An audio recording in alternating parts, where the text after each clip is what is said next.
how the sourdough starter looks like when it comes out of the fridge. We will have to activate it. How are we going to activate it? By adding flour and lukewarm water. The flour added is half a cup of whole wheat flour and half a cup of all-purpose flour. Then we add 1 cup of water. The water preferably should be chlorine free, either bottled water or we just leave it out for several hours until the chlorine is gone.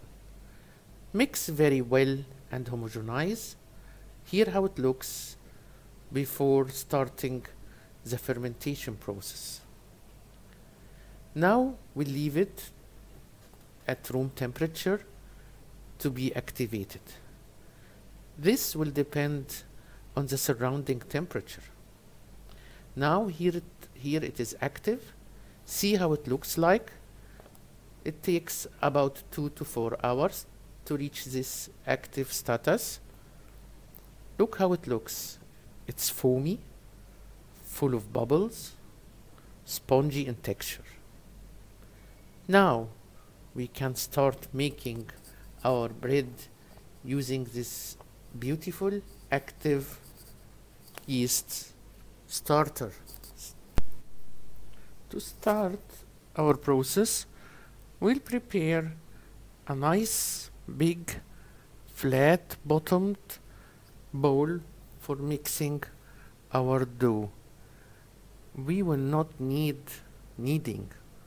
It will be only mixed using a silicone spatula. Now for the ingredients. These quantities are enough to make 2 toast loaves. I mentioned it in cups because this is how I do it. It's very simple to use the cups for measuring. The only thing that I'm going to weigh is the sourdough starter because I found it so sticky to measure it by cup, so this was the easy way to do it. We'll need 4 cups of strong white flour, 1 cup of whole wheat flour, 1.5 cup of sourdough starter, which is 300 grams, 1.5 cup of water, 1 tablespoon of sugar, half tablespoon of salt, 1 tablespoon of olive oil.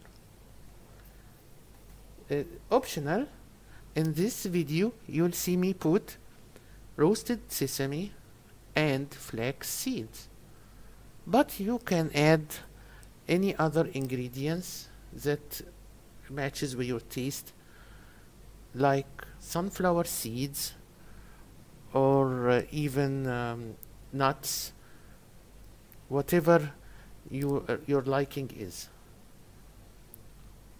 And now we are going to start the process of making the bread. We will start by adding the flour, the white and then the whole wheat flour.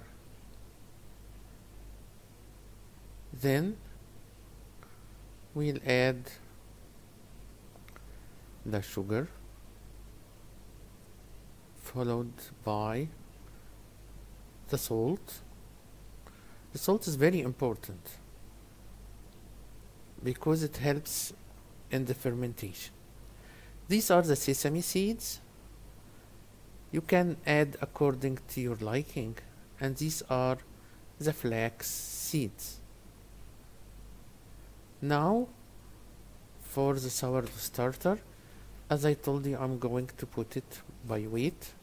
This is here 300 grams of sourdough starter, and here is my silicone spatula, very useful tool, and the olive oil, 1 tablespoon of olive oil, and mix it together well and add the water. Now the first step is the hydration step. We just mix it very well to make all the flour particles wet. This is very important. The first half an hour wetting process is really important for the afterwards fermentation and mixing process. Once it's all mixed, we have to cover it to avoid dryness of the dough. I find covering with silicone cover very useful. So we're going to cover it and leave it for half an hour to complete the wetting or the hydration process, which is very important for the next phase. Now here how the dough looks like after the hydration, after half an hour. Now we will start a 4-hour fermentation phase.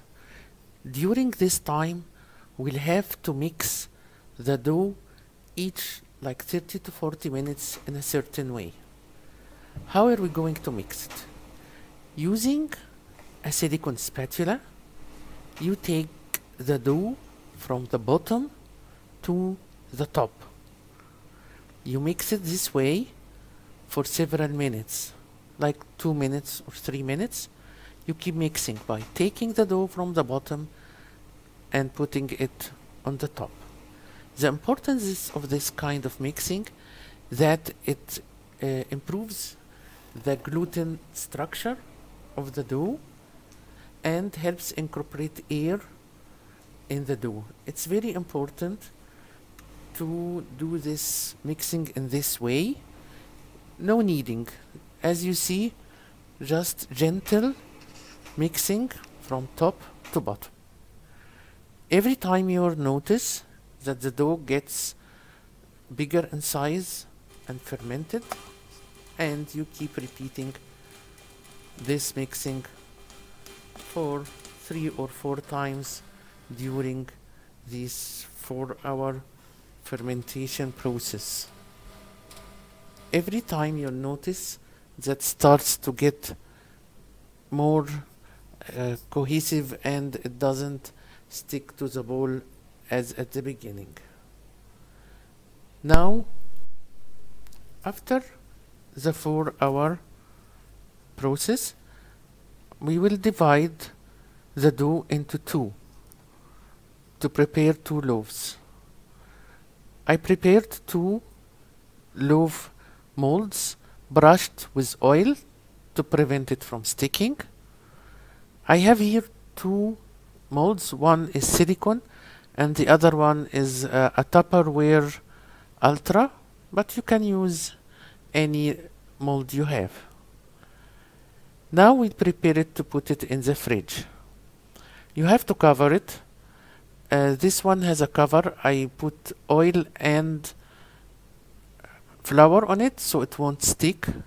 The other one doesn't have a cover, so I will put like a plastic bag. Also, I will put some flour and oil in it before I put it in the fridge to avoid sticking if it rises over the level of the rim of the mold. Now we put these 2 loaf pans in the refrigerator at least for 6 hours. It can stay in the fridge for 24 hours. This low fermentation in the fridge gives the sourdough its distinctive taste. Now it's out of the fridge. Before baking it, we'll have to leave it at room temperature at least for 2 to 3 hours. And we wait we wait until it's fully fermented, taking care not to over ferment it, not to exceed the level of the rim of our molds. When it is fully fermented, as you see, we preheat the oven to 230 degrees centigrade, and we put our loaves in the oven for 30 minutes. How do you know that the loaf is cooked? It's baked. It has a golden crust, and if you tap it with a wooden spoon, you hear this hollow sound that gives an idea that's full of air and it's very well done inside. Now we will put our loaves on a rack to cool.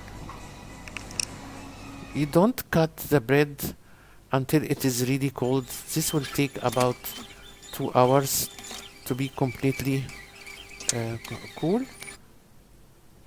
Then you start cutting it into slices, and you will be amazed with the taste of this nice and very, very easy sourdough. Bon appetit and enjoy. If you like my video, please do a like and share it to your friends. Bye bye.